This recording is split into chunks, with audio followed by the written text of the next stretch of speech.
Cafe. Brahmins Cafe. ಮಾವ,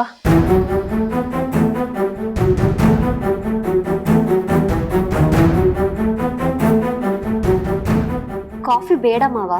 ಸಂತೋಷಕ್ಕೆ ಅಂತ ಪಾಯಸ ಮಾಡಿದ್ದೀನಿ, ಪಾಯಸನೇ ಕೊಟ್ಟು ಬನ್ನಿ.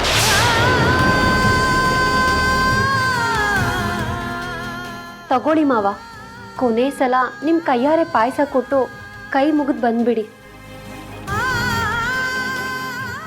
ನಾನು ಎಲ್ಲ ನೋಡಿದೆ ಮಾವ. ಜನ್ಮ ಕೊಟ್ಟ ತಂದೆ ತಾಯಿನೇ ಬೇಡ ಅಂದವರು ನಾನು ಬೇಕು ಅಂತಾರ? ಅವರು ನನ್ನ ಪಾಲಿಗಿರೋದಕ್ಕೆ ಸಾಧ್ಯನೇ ಇಲ್ಲ ಮಾವ. ಜನ್ಮ ಕೊಟ್ಟೋರ್ಗಿಂತ ಹೆಚ್ಚಾಗಿ ನೋಡ್ಕೊಂಡಿರೋ ನೀವುಗಳು ನನ್ನ ಪಾಲಿಗಿದ್ದೀರಾ. ನನಗಿಷ್ಟೇ ಸಾಕು, ಬೇರೆ ಯಾರೂ ಬೇಡ.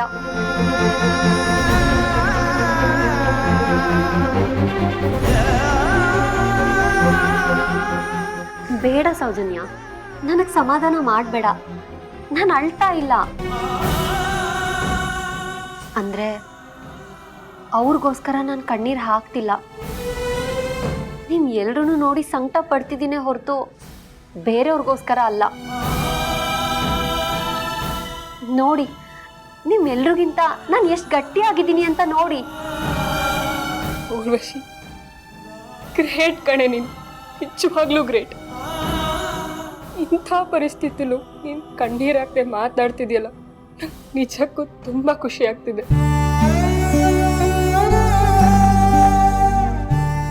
ನೋಡಿ ಅಪ್ಪ, ಅಣ್ಣನ ಮೇಲೆ ನಮ್ಗೆಲ್ಲರಿಗಿಂತ 100 ಪಟ್ಟು ಕನ್ಸಿಟ್ಕೊಂಡೋಳು ಇವಳು. ಇವಳೇ ಇಷ್ಟು ಗಟ್ಟಿ ನಿರ್ಧಾರ ಮಾಡಿದಾಳೆ. ಇನ್ನು ನಾವ್ ಯಾಕೆ ಸಂಕಟ ಪಡಬೇಕು? ಹೋಗಿ ಅಪ್ಪ, ಈ ಪಾಯಸ ಕೊಟ್ಬಿಟ್ಟು ಕೈ ಮುಗಿದು ಏನು ಮಾತಾಡದೆ ಬಂದ್ಬಿಡಿ. ನೀವ್ ಕೈ ಮುಗಿಯೋದ್ರಿಂದಾನೆ ಅವನ್ಗೆ ಈ ಮನೆ ಋಣ ಮುಗೀತು ಅಂತ ಗೊತ್ತಾಗುತ್ತೆ. ಇಲ್ಲ ಸೌಜನ್ಯ, ನಾನು ಹೋಗೋದಿಲ್ಲ. ಊರ್ವಶಿ, ನೀನೇ ಹೋಗಮ್ಮ. ಊರ್ವಶಿ, ತುಂಬ ಚೆನ್ನಾಗಿ ಹೇಳಿದೆಯಮ್ಮ. ನೀನು ಹೇಳಿದ ಮೇಲೆ ನನ್ನ ಮನಸ್ಸು ಇದ್ದಕ್ಕಿದ್ದಂಗೆ ಗಟ್ಟಿಯಾಗೋದು. ಇನ್ನು ನಾನು ಅಂದ್ಕೊಳ್ಳೋದಿಲ್ಲ, ಇವತ್ತಿಂದ ನೀನೇ ನನ್ನ ಮಗ. ಒಂದು ಹೋಯ್ತು, ಒಂದು ಬಂತು. ಖಾಲಿ ಆ ಜಾಗನ ತಕ್ಷಣ ತುಂಬಿದೀಯ. ನನ್ನ ಎದೆ ಹಗರಾಯ್ತು ಕಂದ. ಹೋಗಮ್ಮ, ನಗ್ತಾ ಹೋಗಿ ಏನು ಮಾತಾಡದೆ ಪಾಯಸ ಕೊಟ್ಟು ಬಂದ್ಬಿಡು. ನಿನ್ನ ಜೊತೆಗೆ ನಾನಿದ್ದೀನಿ, ನಾವೆಲ್ಲ ಇದ್ದೀವಿ. ಹೋಗಮ್ಮ, ಹೋಗಮ್ಮ.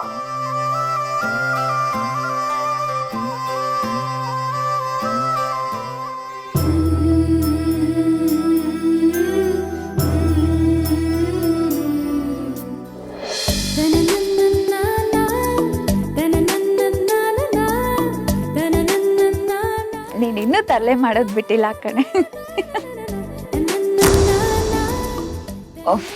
ಸಾರಿ ಶ್ರೇಯಸ್, ನಾವಿಬ್ರು ಸಿಗೋದು ತುಂಬಾ ಅಪರೂಪ.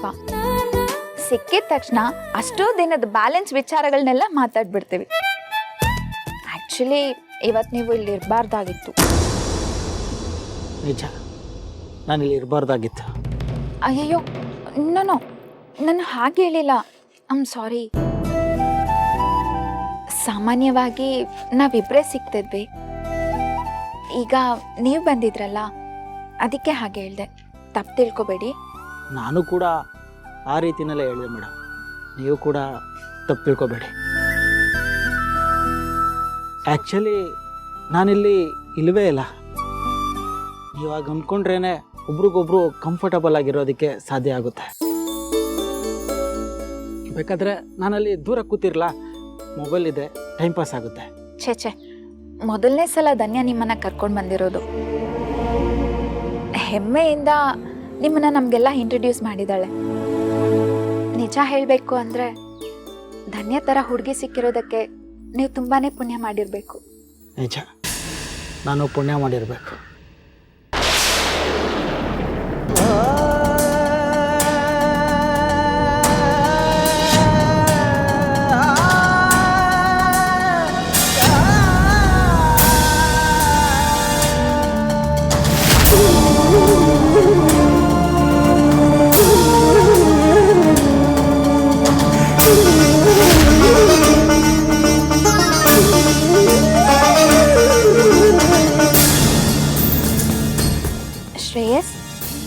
ಯಾಕೆ ಹಾಗೆ ನೋಡ್ತಿದ್ದೀರಾ?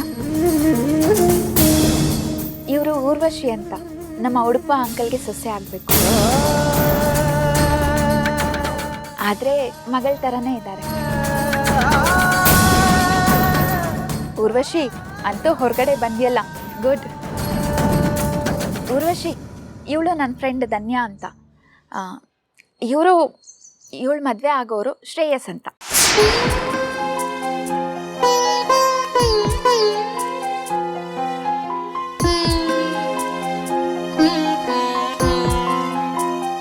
ನಮಸ್ಕಾರ.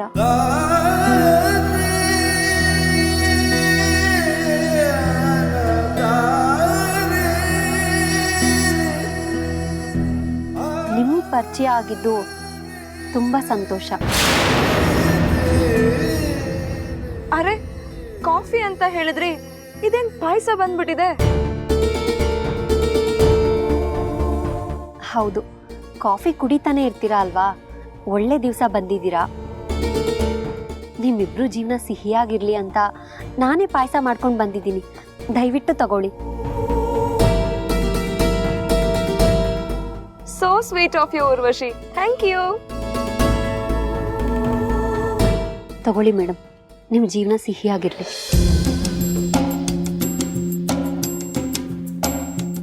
ತಗೊಳ್ಳಿ ಸರ್, ನಿಮ್ಮ ಜೀವನನೂ ಸಿಹಿಯಾಗಿರಲಿ.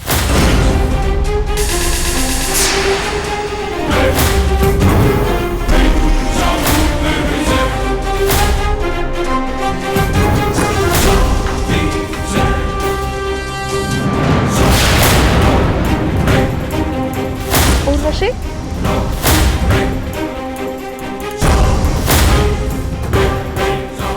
ಏನಿದು? ನಿನ್ ಕೈ ಮೇಲೆ ಶ್ರೇಯಸ್ ಅಂತ ಟ್ಯಾಟೋ ಇದೆ.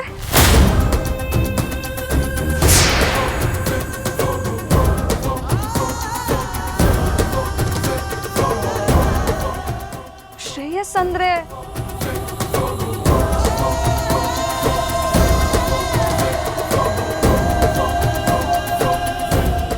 ಅದು ಆಕ್ಸಿಡೆಂಟಲ್ಲಿ ತೀರ್ಕೊಂಡ್ರಲ್ಲ ನಮ್ಮ ಮಾವ, ಅವ್ರ ಹೆಸರು.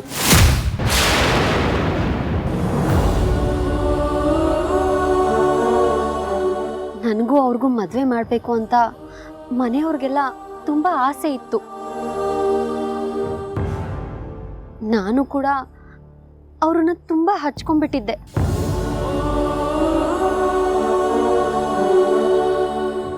ಎಷ್ಟು ಹಚ್ಕೊಂಡ್ಬಿಟ್ಟಿದ್ದೆ ಅಂದರೆ ಹಚ್ಚೆ ಹಾಕಿಸ್ಕೊಳ್ಳೋ ಮಟ್ಟಿಗೆ. ಆದರೆ ಅವ್ರು ನಮಗೆ ಕೈ ಕೊಟ್ಟು ಹೊರಟೋದ್ರು. ನಮ್ಮನ್ನೆಲ್ಲ ಬಿಟ್ಟು ದೂರ ಹೊರಟೋದ್ರು.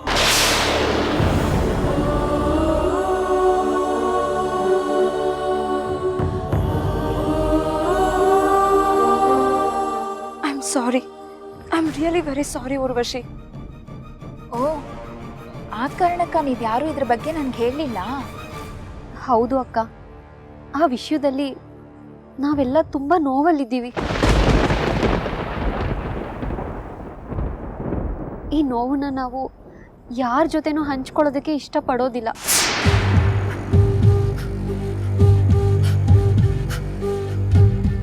ನಿಮಗೂ ಹೇಳಿಲ್ಲ, ಈ ವಿಷಯದ ಬಗ್ಗೆ ಮಾತಾಡೋದಕ್ಕೆ.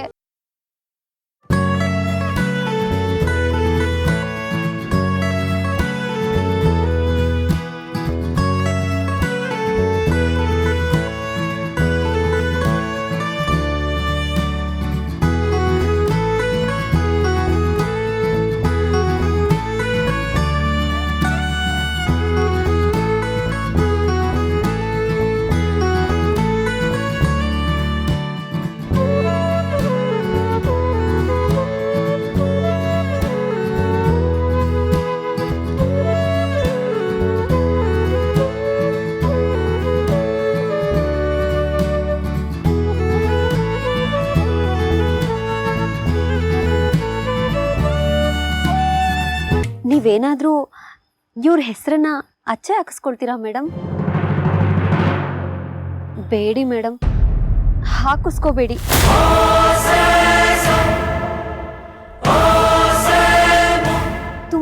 ಆಗುತ್ತೆ. ನನ್ಗೊಂದು ವಾರ ಜ್ವರ ಬಂದ್ಬಿಟ್ಟಿತ್ತು.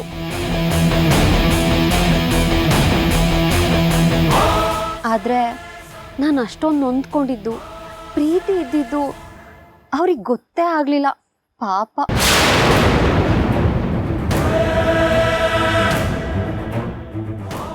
ಗೊತ್ತಾಗೋಕ್ ಮುಂಚೆ ನಮ್ಮಿಂದ ದೂರ ಹೋಗ್ಬಿಟ್ರು.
ಪಾಯಸ ಕುಡೀರಿ ಸರ್.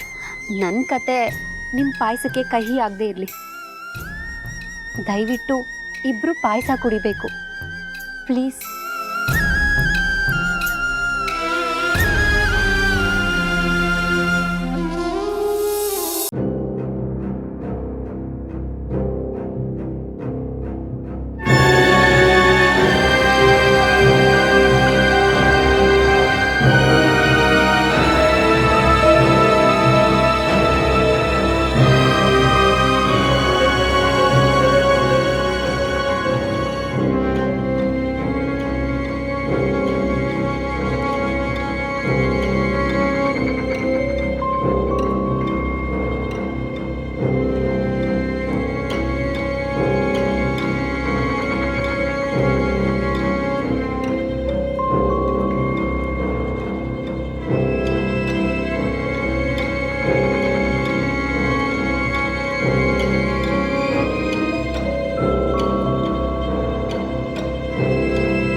ವಿಷದ ಥರ ಇರ್ಬೋದು, ಆದರೆ ನನಗದರಲ್ಲಿ ಸಂತೋಷನೂ ಇದೆ. ನಿನ್ನ ಮನಸ್ಸು ಹೊಡೆದು ನೀನೇನು ಆಗ್ಬಿಡ್ತೀಯೋ ಅಂತ ಆಗಾಗ ಅಂದ್ಕೋತಾ ಇದ್ದೆ. ಆದರೆ ನೀನು ಇಷ್ಟೊಂದು ಧೈರ್ಯದಿಂದ ಎಲ್ಲನೂ ಫೇಸ್ ಮಾಡಿದ್ಯಾ ಅಂದರೆ ಮೆಚ್ಚಲೇಬೇಕು. ನಾನು ತಪ್ಪು ಮಾಡಿದ್ದೀನಿ ನಿಜ. ನೀವೆಲ್ಲ ನೊಂದ್ಕೊಳ್ತೀರಾ ಅಂತ ನಾನು ನನ್ನ ಭವಿಷ್ಯನ ಬಿಟ್ಕೊಡೋದಕ್ಕೆ ಆಗೋದಿಲ್ಲ. ಸೂಪರ್, ಖುಷಿ ಆಯ್ತು ಕರ್ಣ. ತುಂಬಾ ಒಳ್ಳೆ ಜನ ಸಿಕ್ಕಿದ್ದಾರೆ, ತುಂಬಾ ಒಳ್ಳೆ ಕೆಲಸ ಕೂಡ ಮಾಡ್ತಿದ್ಯಾ. ನನ್ನಿಂದ ಏನಾದರೂ ಆಗ್ಬೇಕಿದ್ರೆ ಹೇಳು. ನೋಡು, ನಾನು ಸೀರಿಯಸ್ ಆಗಿ ಹೇಳ್ತಾ ಇರೋದು. ನೀನ್ ಏನೇ ಕೇಳಿದ್ರು ನಮ್ ಫ್ರೆಂಡ್ಶಿಪ್ ಮಾತ್ರ ಕೆಡೋದಿಲ್ಲ. ನನ್ನಿಂದ ಯಾವುದೇ ತರದ ಕೆಲಸ ಆಗ್ಲಿ ಸಹಾಯ ಆಗ್ಲಿ ಆಗ್ಬೇಕಾದ್ರೆ ಮುಚ್ಚು ಮರ ಇಲ್ಲದೆ ಕೇಳು. ಒಬ್ಬ ಫ್ರೆಂಡ್ ಆಗಿ ಅದು ನನ್ನ ಡ್ಯೂಟಿ ಕಣೆ, ಯಾವುದನ್ನು ಮುಚ್ಚಿಡ್ಬೇಡ. ಕರ್ಣ ಪ್ಲೀಸ್, ಏನೇ ಕಷ್ಟ ಇದ್ರೂ ನನ್ನ ಹತ್ರ ಹೇಳ್ಕೊ. ಧನ್ಯ, ನಿಜವಾಗ್ಲೂ ಹೇಳ್ತೀನಿ, ಯಾರಾದರೂ ಇದ್ದಾರೆ ಅಂತ ಅನ್ಸಿದ್ರೆ ನಾವು ಪೂರ್ತಿ ಅವ್ರ ಮೇಲೇ ಡಿಪೆಂಡ್ ಆಗ್ಬಿಡ್ತೀವಿ. ಏನೇ ಆದರೂ ಇದ್ದಾರಲ್ಲ, ನಡೆಯತ್ತಲ್ಲ ಅಂತ ಉಡಾಫೆ ಮಾಡಿಬಿಡ್ತೀವಿ.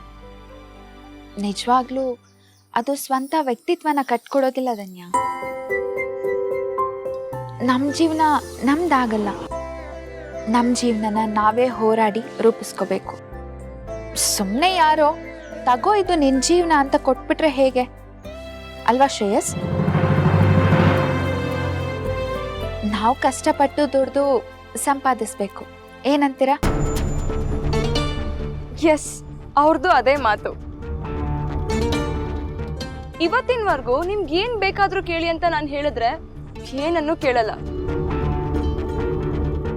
ನಾನು ಏನ್ ದುಡಿತೀನೋ ಅಷ್ಟು ಮಾತ್ರ ಸಾಕು ಅಂತಾರೆ. ಎಲ್ಲಾನು ನಿನ್ ಹಾಗೆ ಯೋಚಿಸ್ತಾರೆ ಕಣ.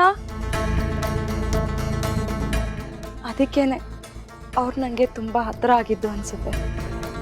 ನಿಮ್ಮಿಬ್ರು ನನ್ನ ಲೈಫಲ್ಲಿ ಪಡೆಯೋದಕ್ಕೆ ತುಂಬಾ ಪುಣ್ಯ ಮಾಡಿದ್ದೆ. ನಿಮ್ಮಿಬ್ರು ಬಗ್ಗೆ ನಂಗೆ ತುಂಬಾನೇ ಹೆಮ್ಮೆ ಅನ್ಸುತ್ತೆ.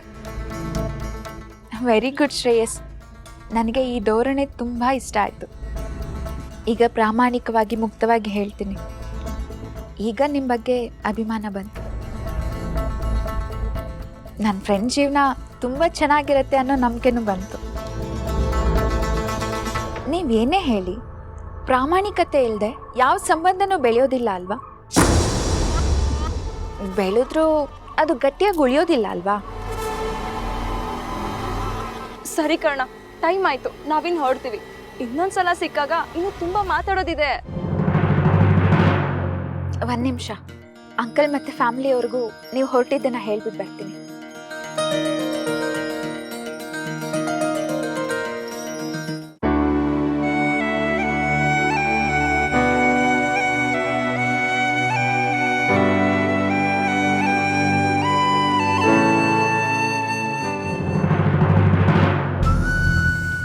ಯಾರು ಹೋಗಬೇಡಿ, ಇಲ್ಲೇ ಇರಿ.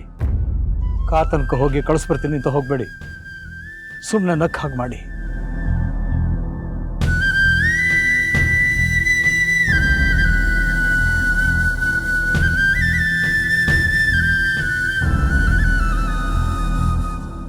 ಹೋಗಿ ಬರ್ತೀವಿ ಅಂಕಲ್, ಹೋಗಿ ಬರ್ತೀವಿ ಆಂಟಿ.